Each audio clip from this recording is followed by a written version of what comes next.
What's good, everybody? It's Hamza, and today, guys, I'm coming to you with a brand new video. But before we end that, guys, please let's go ahead and leave a like on this video. Let's try and get 1 like. We've been doing an awesome job crushing like goals, so let's keep it up. And again, comment what you guys want to see next. I try my best to respond to each and every single one of your guys' comments. And you guys saw from the title, it is a direct follow-up to my previous video, which was the 5 combos, I guess, and now this is going to be the deck file, guys. Without further ado, let's get right into the video. Alright, guys, so starting off with the deck profile, we are going to be starting off with a normal summons, which is going to be Neo Space Connector. We are rocking triple of Neo Space Connector with the 1 Aqua Dolphin. This card is not a hard brick, it's a soft brick, and also depending on your hands, it can be an extender or kind of like a combo starter. What I mean by that is there are a lot of hands where, like, if Connector going to Dolphin, Dolphin discard is pretty good because you have the 2 warriors. Dolphin discard is just as good if you have the Reborn spell. You guys will see what I mean as we proceed on. There's a very niche combo. If you guys want to see it, please go ahead and leave a comment down below. But again, this card is definitely better than all the other cards and all the other non-fire normal summons that you guys can do. The only issue is I wish Connector was a fire monster. That'd be so gas, but it's not. But whatever.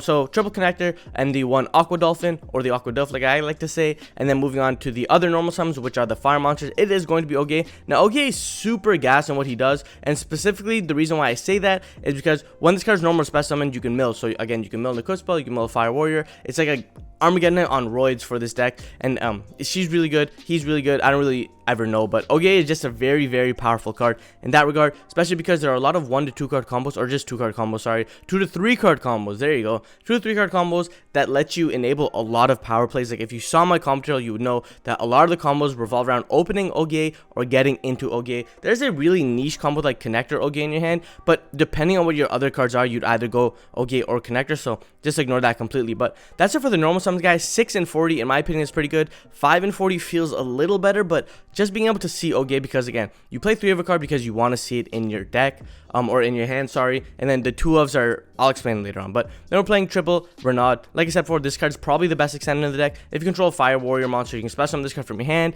If so, it's treated as a tuner. Level 1 tuners are very important in this deck, and you guys will see why as the combo kind of continues onward, I guess, to the deck file. But yeah, so Renaud's really good, and then being able to add an equip spell or being able to add a Fire Warrior that you milled off of Oge, exactly. Now you guys can see why these two work very powerful in tandem with each other. But that's it for the kind of like the other extenders. So now moving on to the other extender, it's going to be Oliver. Now Oliver is very good. The reason why I'm at 2 right now is because I wanted to get this deck to 40 as consistently as possible. Being able to 40 in the combo deck is pretty nasty, honestly, so I just wanted to do that. Can you definitely play a 3rd Oliver and go to 41? Absolutely, especially because having a level 1 extender is very important. Post is sold mill, and if a soul gets veilered or nibbed or something like that, you can still extend even beyond that, so it's pretty good. So double Oliver literally says you can discard a Fire Warrior or equip spell from the field or graveyard. I'm not sure if you can send a Fire Warrior monster or crystal from your hand or face up. Yeah, so you can actually just send the Fire Warrior from the field as well, so it's pretty good in that regard because you can send any of these monsters that are equipped by another effect. So Oliver is very, very powerful in that regard. And then I just play the 2 because my philosophy is if you play 3 of a card you want to open in your hand. Oliver is that weird instance where like you want one in deck no matter what, and then you still want to be able to play with one, because being able to equip it during the end phase is really powerful, because then you make boss monsters untargetable, and boss monsters that are untargetable or undestructible are absolutely crazy. But that's it for like the multiples of the extenders, normal summons, and things of that nature. Now moving on to the 1-ofs, we play the 1 Phoenix Gearfried. Like I said before, you can absolutely up this count. Multiple Gearfrieds is so cracked because you actually just end up opening in your hand, and he's a really powerful card. The only issue is when you do that, you get above 40. Consistency changes a little bit as well, so that's just my opinion. Again, whatever you guys have or whatever you guys feel like is better, just comment down below and let me know. But moving on to a card that I personally feel like is a mandatory, and it is going to be Infernoble Knight Astolfo. The reason why Astolfo is really good is because Astolfo says this: you can banish 1 Fire Warrior monster from your hand or graveyard. Another important thing is from your hand. Just note that, right? Just keep that back in your mind, like, oh yeah, Astolfo, whatever.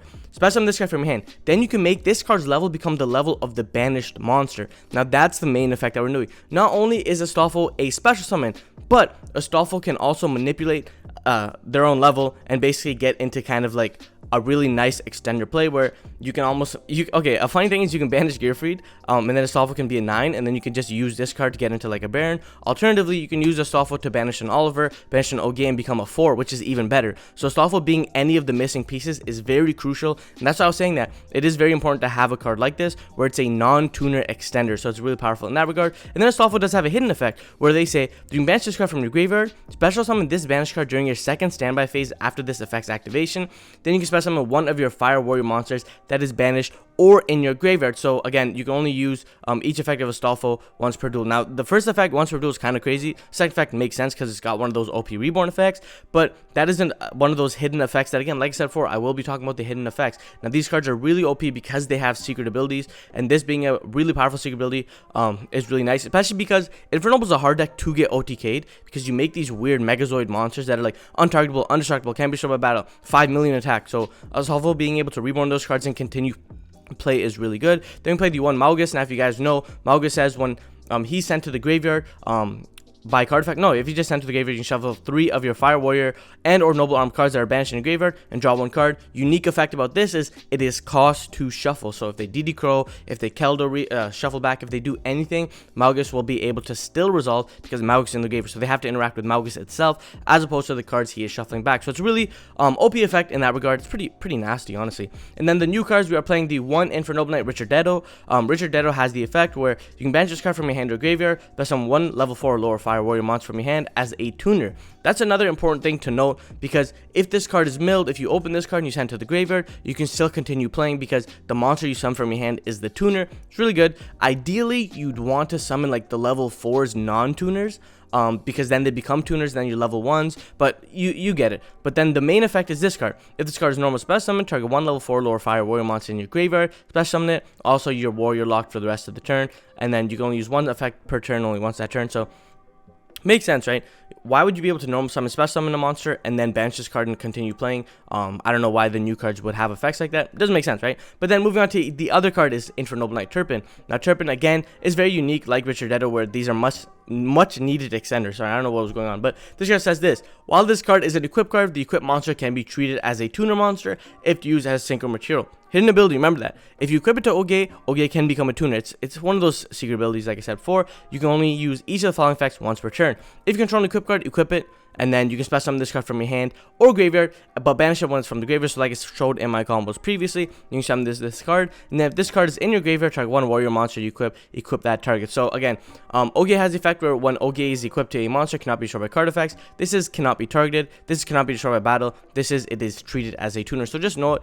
Once you kind of get that at the back of your head, you will know. Then the final extender we play is Fire Flint Lady. This is the most versatile of the bunch because Fire Flint Lady can work with any of the warrior monsters you summon, and then it also has another unique effect where it says you contribute this card by summoning 1 level 4 or lower warrior monster from your hand, and if you do, your opponent cannot target it with card effects. Another secret hidden ability. And again, you can special summon Fire Flint Lady, tribute it off to summon another monster, then use that monster's effect. So it's pretty good in that regard, and also that monster cannot be targeted. I wish Fire Flint Lady was like a monster summoned using this card as link material cannot be targeted, because then it makes it sold even better. But again, to each your own. But that's it for like the main deck engine monsters, I guess you could say. Moving on to the hand traps, we're playing triple Ash Blossom and then double Nib. Now Nib can be anything you want. I think Ash Blossom is just the most versatile, especially because people are falling off of Droll and Lockbird. Again, it can be like triple Ash, double Droll, or double Droll, triple Ash, like things of that nature. But again, I just wanted to play double Nib currently because again, it deals with decks like that are problematic, like maybe the mirror match, maybe big combo decks, maybe decks I want to overextend, because this deck kind of struggles against big boards, but it doesn't struggle against like 1 or 2 negates. So Nibs, the whole thing about Nib is it kind of forces your opponent to play around it if they don't.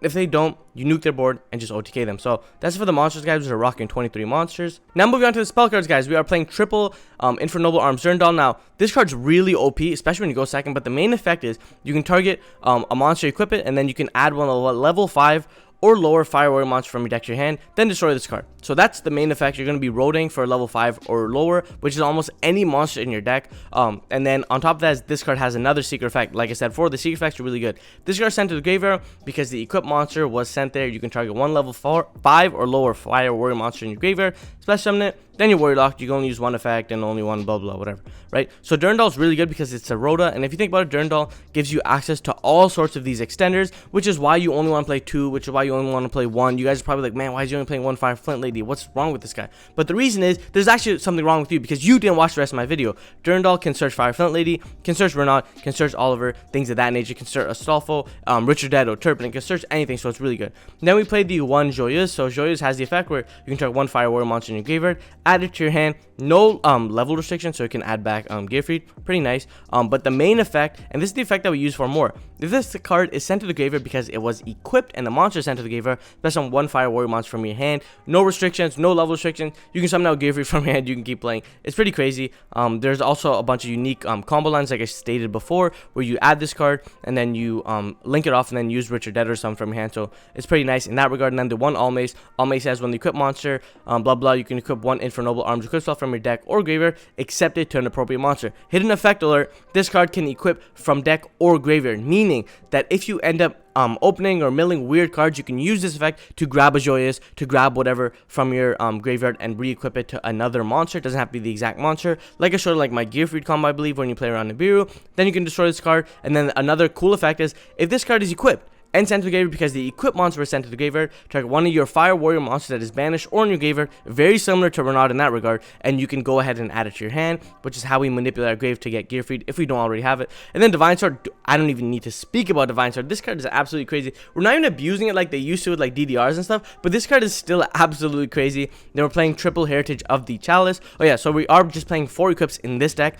but you guys can change it as I will explain later on. But then we're rocking triple heritage of the Chalice, add one Noble Knight or one Noble Arm cards from your deck or graveyard. So another hidden effect, it can add from the graveyard or it can add from the deck. And then if your Noble Knight monster equipped with a Noble Arms equip spell is destroyed by battle and sent to the graveyard, which probably is going to happen because you have a bunch of monsters, you can add this card from your graveyard to your hand, and then you can only use one effect and even one effect, blah blah blah, whatever, right? So heritage is really good. These cards have so many hidden effects, guys. It's really important to understand what they do. But then again, play the one Rhoda for consistency. And then moving on to another broken card, and the reason why this works: Noble Arms Museum, guys. All fire war monsters you control gain 500 attack. Another hidden effect. Main effect, once per turn. Again, once per turn, not per activation. You can pay 1200 life points, add one Noble Arms card from your deck to your hand. It's absolutely crazy. Any of these cards will be added. I wish this could add any Infernoble Knight as well, because then this card would be even nastier. But again, helps you get the extenders, right? And that's the main thing. But then the other effect, which is in my opinion just as important, is once per turn. If the previous effect was applied this turn, note you have to use the first, use the second. You can target one Noble Knight monster in your spell and trap card zone, special summon it. Also, if you activate this effect and you don't control Charles or Emperor Charles, you cannot special monster for the rest of the turn except warriors. Again, we're always a warrior lock, so why do I care? The only time it kind of matters is like with Nibiru and Durndog sent to the graveyard during that same turn. But again, to each your own, like it doesn't matter because it always just says for the rest of this turn, so it's perfectly fine. But Museum is absolutely cracked. 3 of matter of fact 4 of boom. I play Terraforming. So Rhoda can get any card in your deck, depending obviously. In Terraforming can get this, which is the 4 copy, so it's really good. And then we run off with Triple Imperm, which is the most versatile hand trap that isn't Ash Blossom and Joyous Spring. So again, like I said before, guys, I tried my best to get it to 40. Can you get more? Absolutely. You can 1000% go for more. You can again play Triple Oliver, play another Gearfried, play things of that nature. But that is what I'm going to explain in my next portion. So if you guys know my deck files, I do main deck, then I do suggestions or other variants, and then I do extra deck. So moving on to suggestions and other variants, you can play the DDR or the metal silver armor. So DDR is nice in my opinion. I like DDR more than metal silver. If you were to main deck one, I would definitely suggest main deck DDR, because there are a lot of different lines you can do. Again, makes Dempsey better, makes just extending through like just the mill 1 a lot better as well. Even a mill 2 or mill 3 is a lot more live as well, because you play DDR and Divine Sword. They work hand in hand with each other. Metal silver is very good in specific instances, but going first blind, it's not really that good. It's good against Unchained. They can't really target much. It's good against any trap deck, backrow deck, because they can't target much as well. And there's a really cool board where when you have metal silver and your opponent can only target one monster except the equipped monster, and then basically you do Oliver, so now the monster cannot be targeted even though they have to target it. So all their cards become illegal activations unless they deal with Oliver, and then they have to deal with metal silver. So again, they're forced to use 2 pops on it. It's kind of like Last Resort Sleeper in that regard, almost. Don't quote me on it, but it's almost like that when you have Oge. And then again, moving on, you can play Echo the Flame Buddy and Grow Shogun Shien. In my opinion, this is kind of a gimmick. I don't think it's that consistent. I think it's better to just kind of leave your main deck for more consistency and combos as opposed to this. And if you side it, it's pretty good as well, but again, it's very copium in that regard. So that's it. You can play the one main deck Roland, and if you do, I would suggest to play more fire monsters in that regard, so like Sublimation Knight, because then you go really fire heavy and your deck becomes absolute gas, like straight fire, because everything is an extender and everything works in tandem. Roland also works with Angelica, and I'll explain that later on. But Roland, quick effect, target one face up monster you control, equip that card, blah blah. So it's still adding it, it's pretty good. But he also has the Skarm effect where during the end phase, if he was in the graveyard, blah blah blah, you can add one Fire Warrior monster except him, or when you equip spell, you can only use each effect once per turn. So again, you can use the effect to equip onto a monster, and then basically during that, he becomes like almost like a Kalut or whatever, and then he gains 500 attack, and then when he's sent to the graveyard, during the end phase, you can add any Fire Warrior monster, be it Gear Freed, or any equip spell, be it DDR. So again, yeah, it definitely works like that. Then do one Horn of Elephant or Oliphant. This card's pretty good. I don't really know when you would be searching this over Museum, because like if you have a Museum, you want to get the second Museum, have second Museum, you want to get third Museum, you feel me? So there you go. So Horn of Oliphant says banish one equip spell you control or in your graveyard, pop one card on the field. Very good non-targeting destruction. Of course, guys, of course this card is really good. The only thing is Museum is way better than this card. Then destroy one roller monster you control, special summon monsters, blah blah, that equal level 9. Also until the end of the turn, you can also special summon, yeah, whatever. So the Soul Charge effect is really good. If this was a spell card, maybe you consider it as a trap card. It's way too slow in this current metagame. And then moving on, you can play the Battling Boxer Engine, which is going to be the new card Uppercut. If this card normal specimen, you can add one Battling Boxer or Counter Trap from your deck to your hand. This card can go ahead and go into your Spar, and then Spar can go ahead and special summon himself, and then you can do like some nasty Dempsey lines with that. Again, it's good. I just don't think it's better than Connector or ODA. That's all I'm gonna say, right? And then Spar is not once per turn, so he's pretty good because you can keep looping him. And then for the counter trap that you would play if you do play the Battling Boxer Engine, make sure you play a Flame Bell counter. Don't play Battling Boxer, cross jab, counter hook, whatever. The reason for this is you have to pop a Battling Boxer or a number XYZ monster, whereas Flame Bell counter, you can banish one fire monster with 200 defense, which is going to be Renaud. I'm pretty sure I think it's like a Stolfo too. Yeah, so you'll always have these cards in the graveyard to negate, so it's a lot better. It doesn't force it. But then you guys can also play Caliburn. I have seen people play this card for a time. It's a little scummy, but I mean, if you're playing against your opponent and they're scumming you, you might as well scum them back. Scum gang, baby. So Caliburn, you know, it gains 500 attack, and then once per turn, you can gain life points and all this stuff. So it's pretty good in that regard. So this time, I hate playing cards for time. I think it's really trash if you do end up playing for time, but if you do, you have it. Then you can double up on the Charles. Like I said before, you can play multiple Charles, you can play multiple Roland, things of that nature. Sublimation Knight, you can substitute this card for Connector, but I mean, as long as Droll or Hand Trap's in the format, Dolphin's just way better, like Knowledge way better. Don't play this card. This card's really bad. Just don't play it. Like, if you're gonna play this card, just play the second one. Like, please don't play this card. It's so cheap. And then just don't even bother with the Ignites. It's complete bricks. I know the Copium is sold at an Ignite scale, like, to continue playing is really nice, but again, guys, do not play the Ignites. They're so bad. Like, maybe way back when you could have done it, it was okay, but even then, it was super bad. Like, I never believed in the Ignites. But that's it for my suggestion. If you guys have any other suggestions, like I said before, please let me know. Moving on to the extra deck, guys, we are playing double Angelica, Princess of Noble Arms. This card is the reason why this deck works. If this card is special summon, add one Horn of Oliphant. We're not really adding this card, we're always adding Museum or Museum to your deck to your hand. When a card or effect is activated that targets this card on the field, or when this card is targeted for an attack, quick effect, you can send one Fire Warrior monster from your deck to the graveyard, and if you do banish this card until the end phase, then summon one Roland monster from your deck or extra deck. Well, does this mean we might get more Rolands? Who knows, but you can summon out this guy as well. I don't know why you would ever summon him because he's level 1, but you always summon this card, which is why I said you can play 2. This card says if this card is synchro summoned during the end phase, send one equip spell from your deck to the graveyard, then add one warrior monster from your deck to your hand. During the main phase, if this card is in your graveyard, quick effect, equip, gains 500 attack. This Roland is really good. Playing 2 might open up the chance of you hard summoning this card, but you're almost always making Angelica, honestly. And the fact that Angelica can cheat out into Roland is just way better in that regard. So then that's why we play the Roland. Moving on, guys, we played the 1 High Lonsland. You guys saw the combo this card plays around Droll. It's really good. But this card has a hidden effect. If this card destroyed a monster by battle and sent to the graveyard, you can add one Noble Knight or Noble Arms card from your deck to your hand. You can only control 1 High Lonsland. I don't know why you would ever play more than 1 High Lonsland, but secret effect's pretty nice. Charles is like the main reason why this deck ticks. And you guys will see later on. I'm not going to explain Charles, you guys already know. Baron is Baron. Artorias. Now, Artorias is really good, like I said before. When he's summoned, equips 3, and then Feather Dusters, essentially pops 2 cards. So he's like a pseudo Twin Twister. The one Dempsey, Dempsey is really powerful. Also, because Dempsey is just him, honestly. Being able to just like kind of manipulate your board, pick what you want, and continue playing. And then Dempsey gets better with these cards as well. And then we play the double Emperor Charles the Great. Now this card, like I said before, the reason why you can do this is because Charles is crazy. Charles with equip spell goes into this. This card gets Charles. Museum summon Charles. Roland equip onto Charles. Charles go into this. Second Museum summon Charles. Charles plus Extender go into Baron. Like, it's crazy, man. This deck is absolutely nuts. I'm so happy Fire Warriors is good again. And then we play play the double assault. Again, you always play 2 assault. You never play 1. Even in Goki, I was playing 2. You never play 1 assault. You're trolling if you do. Return the Heavenly General. This card is cuttable in some instances. Again, you have to play for Eka, but this card being able to pop a card is really nice, and then being able to ladder into Goki, the Power Load Ogre, it's cracked. Speaking of Power Load Ogre, this card is an atomic bomb. Gains attack equal to the combined link ratings of all other link monsters. Ignore that. This Link Summon card is unaffected by other card effects. Like, how is that even fair? It's so good. On top of that, he says this. Wait, man, come back.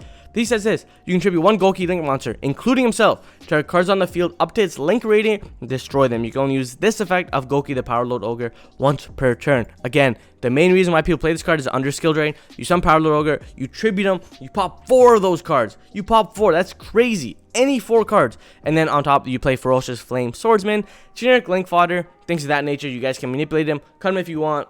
Whatever, damn if you don't, damn if I don't, whatever they say. But anyways, guys, that was it for my deck profile, my in-depth deck profile. I hope you guys really appreciate that. If you guys do, please leave a like, comment what you guys want to see next, or what you have about this deck profile if you guys want to add things. But yeah, so guys, that was the video. If you guys liked the video, please go ahead and leave a like. If we're not at 1 like, let's try and get to 1 like. If we are at 1 like, let's try and get even more likes. And again, don't forget to comment what you guys want to see next, or just anything about the video. Like I said before, I try my best to respond to each and every single one of your guys' comments, but I've been rambling for too much. My name's Hamza, and like I always say, keep on shining, never go on your dreams. Peace.